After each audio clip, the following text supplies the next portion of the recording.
लगता कि मेजॉरिटी उनके साथ है। मुझे लगता है कि मेजॉरिटी को वो मैनिपुलेट कर रहे हैं और बहुत सारे ऐसे लोग हैं जो ये समझ नहीं पा रहे हैं। उन लोगों को समझ में नहीं आ रहा है कि उनके साथ एक खिलवाड़ हो रहा है।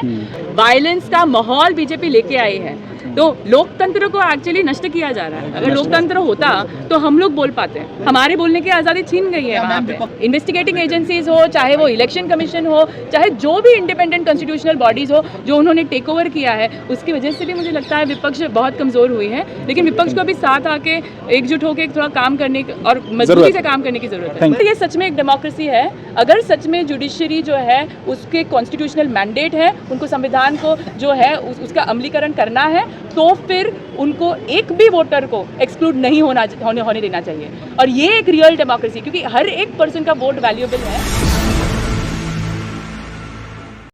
इससे मुझे नहीं लगता कि मेजॉरिटी उनके साथ है। मुझे लगता है कि मेजॉरिटी को वो मैनिपुलेट कर रहे हैं और बहुत सारे ऐसे लोग हैं जो ये समझ नहीं पा रहे हैं। उन लोगों को समझ में नहीं आ रहा है कि उनके साथ एक खिलवाड़ हो रहा है और जो लोग वोट कर रहे हैं, और बहुत सारे ऐसे भी लोग हैं जो वोट नहीं कर रहे हैं उनके लिए या नहीं करना चाहते, लेकिन उनके वोटों को बेबुनियाद किया जा रहा है। एक बात तो है कि उन लोग कुछ ऑर्डर नहीं रख पा रहे हैं, कि उनके ही लोग आके अगर पब्लिक डिसऑर्डर कर रहे हैं, उनके ही लोग अगर आके वायलेंस कर रहे हैं, तो वो कहाँ स्टेट में पब्लिक ऑर्डर रखेंगे। बाकी के स्टेट में उन लोग प्रोटेस्ट नहीं होने देते क्योंकि पब्लिक ऑर्डर नहीं है।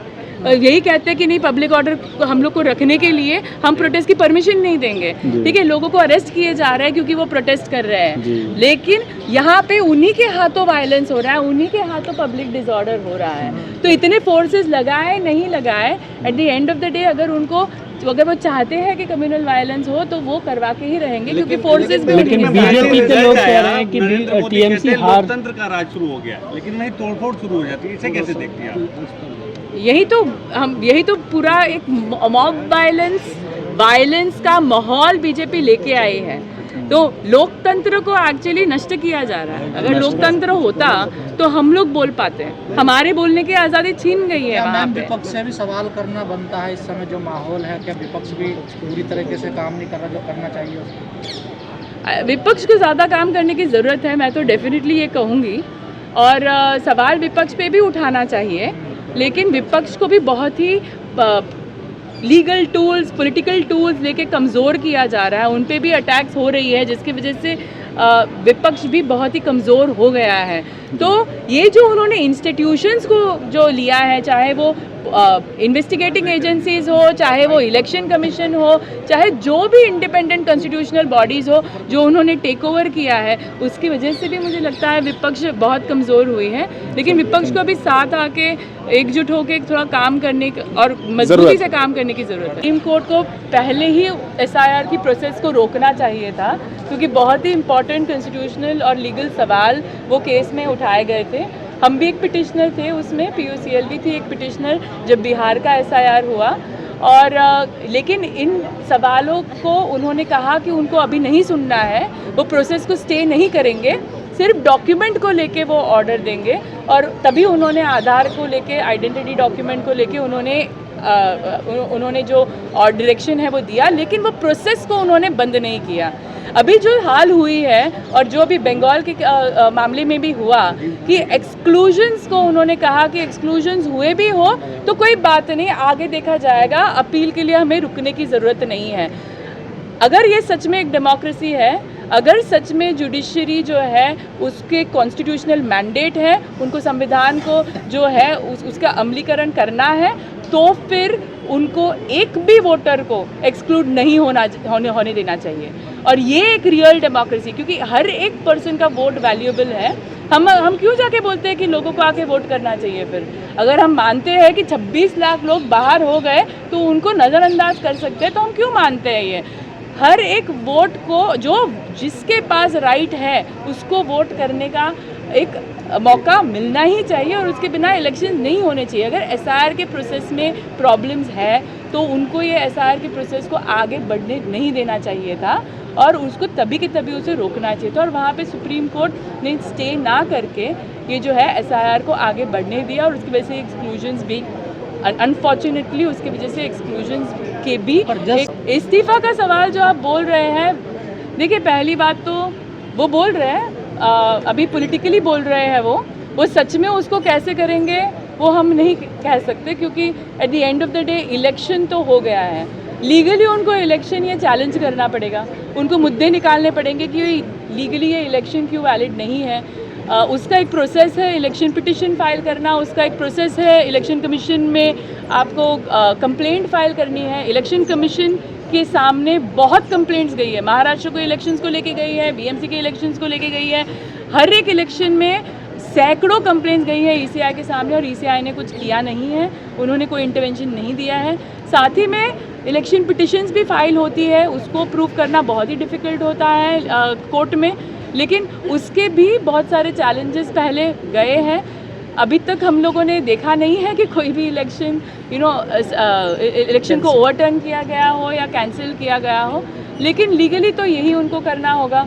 इस्तीफ़ा नहीं देना, और वो कह सकते हैं कि इस्तीफ़ा नहीं देंगे, but that is not the legal rule, that is a political उनका कैंपेन है, वो प्रोटेस्ट कर रही है एज अ पॉलिटिशियन, तो वो हमें देखना पड़ेगा वो कितनी मजबूती से करती है और किस मुद्दे से करती है, उसके बारे में तो हम नहीं कह सकते। मैम, बंगाल चुनाव नतीजों के बाद न्यायपालिका पर भी साख पर भी सवाल उठाए जा रहे हैं, बिहार इलेक्शन को लेकर नहीं उठाए गए। न्यायपालिका, चुनाव आयोग, इंडिया गठबंधन अगर मजबूत होता है तो मैम क्या विकल्प रहेंगे जिस तरीके से न्यायपालिका पर सवाल उठाए जा रहे हैं?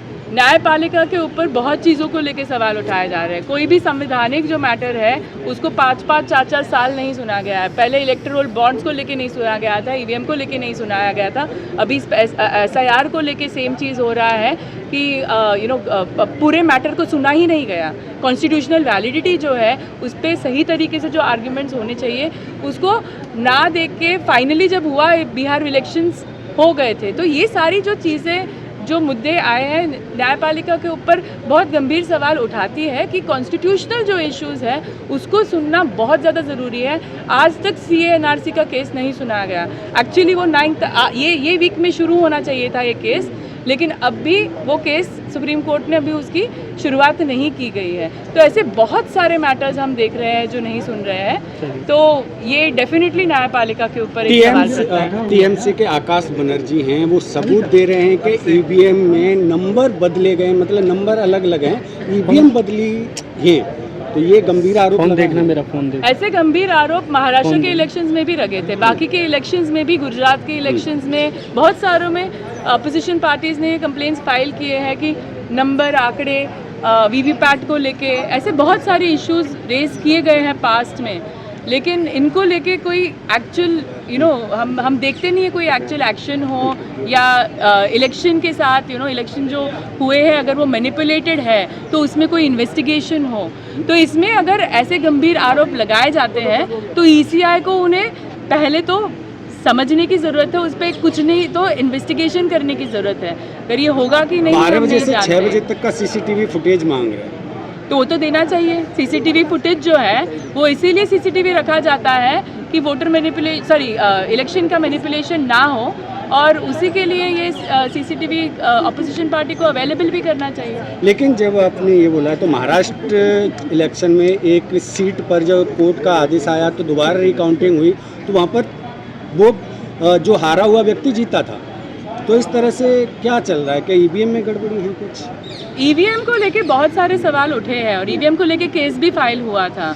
टेक्निकली उसको मैनिपुलेट कैसे किया जा सकता है उसके लिए साइंटिफिक सबूत भी उस केसेस में पेश किया गया है, लेकिन मेन चीज़ ये है कि उसका जो सिस्टम है, और मैं कोई टेक्निकल एक्सपर्ट हूँ नहीं, लेकिन उसका जो सिस्टम है अगर उसमें सही में प्रॉब्लम आ रहे हैं, जैसे VVPAT स्लिप्स नहीं आ रहे हैं, या फिर उसको ट्रांसपोर्ट को लेके, या उसको चेन ऑफ कमांड जो है कि EVM किसके पास है at different points of time, क्या वो उसकी काउंटिंग जो है वो सही EVM की हो रही है कि नहीं, अगर इन चीज़ों को लेके कोई सवाल उठाए जाते हैं तो इनको इन्वेस्टिगेट करना बहुत ज़्यादा ज़रूरी है। तो आप एडवोकेट के अकॉर्डिंग, आप एडवोकेट हैं, तो क्या सुप्रीम कोर्ट में इस तरह के मामले जाग कर कुछ हो पाएगा? ऑलरेडी गया था ना EVM का, लेकिन हो पा नहीं रहा है।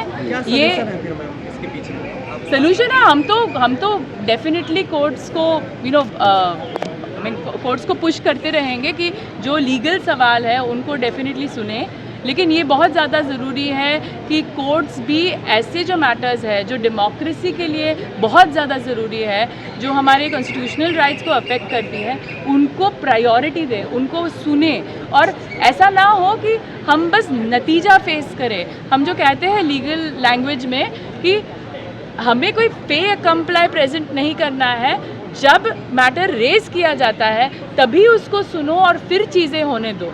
अगर स्टे नहीं किया जाएगा तो वो प्रोसेस जो है उसके वजह से सबका नुकसान होगा और सिटीजन्स के राइट्स जो है वो चले जाएंगे। केरल और उन पे चर्चा नहीं हो रही, वहाँ पे नहीं कोई चोरी की बात कर रहे हैं, लेकिन बंगाल पे ज़्यादा फोकस कर रहे हैं कि बंगाल में चोरी हुई। ऐसा क्यों होता है कि हार के बाद इस तरीके से चीज़ें होती हैं? देखिए, एनालाइज तो सबको करना ही पड़ता है इलेक्शन। अगर हम मान लें कि कोई चोरी नहीं कर सकता तो हम उसे मॉनिटर ही नहीं करेंगे।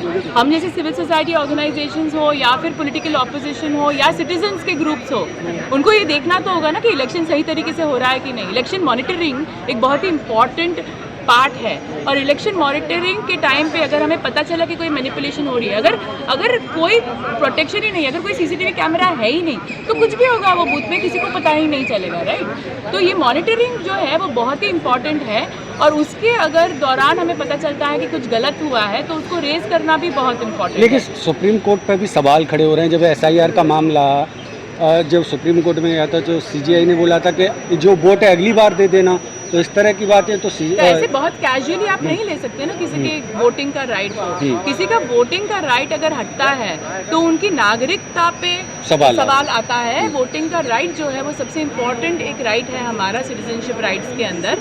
और अगर हम देखेंगे जब असम में भी जब प्रक्रिया हुई थी तो पहले डिवोटर लिस्ट होते थे। क्यों? क्योंकि वो अगर आप किसी को हटा रहे सिटीजनशिप से तो आप उन्हें वोटिंग का राइट पहले हटाएंगे। यहाँ पे सिटीजनशिप के डॉक्यूमेंट्स या उसके दर्जे के डॉक्यूमेंट्स को प्रूफ मान के आप डिसाइड कर रहे हैं कि वो वोट कर सकते हैं कि नहीं, जब सिटीजनशिप के मामले जो है अभी तक सुप्रीम कोर्ट में पेंडिंग है। जैसे मैंने कहा CNRC का मामला अभी तक उसकी सुनवाई नहीं हुई है। 2019 में एक्ट पास हुआ था और तब से लेके अभी तक कोई सुनवाई नहीं हुई है। तो ये जो कैजुअल तरीके से आप कह रहे हैं कि ठीक है अगर चला गया उनका वोटिंग का राइट, रहने दो अगली बार कर लेंगे, ये एटीट्यूड में ही एक प्रॉब्लम है। आप ऐसा कह नहीं तो फिर सकते। चुनाव इफेक्टिव हुआ है इस तरह से देख, जब CGI ये बात बोल रहे हैं तो इफेक्टिव या डिफेक्टिव? डिफेक्टिव जो डिफेक्टिव। देखिए, चुनाव डिफेक्टिव बहुत अलग अलग रीज़न से होता है, लेकिन हाँ एक बात तो है कि सुप्रीम कोर्ट को इन चीज़ों को देखने की ज़रूरत थी, उनको एडजुडिकेट करना चाहिए था। और आज अगर चलो वोट चोरी नहीं भी हुई है, अगर लोगों को लगता है कि उनकी वोट चोरी हुई है, अगर एक जन आके कहता है कि मैं नागरिक हूँ, मेरे पास डॉक्यूमेंट्स है, कितने सारे न्यूज़ रिपोर्ट्स आए हैं जहाँ पे लोगों ने आके अपने डॉक्यूमेंट्स दिखाए हैं और बोला है कि मेरे डॉक्यूमेंट्स होने के बावजूद मुझे यहाँ से निकाला गया, अगर एक भी ऐसा केस मिलता है तो सुप्रीम कोर्ट को उसे सुनना चाहिए।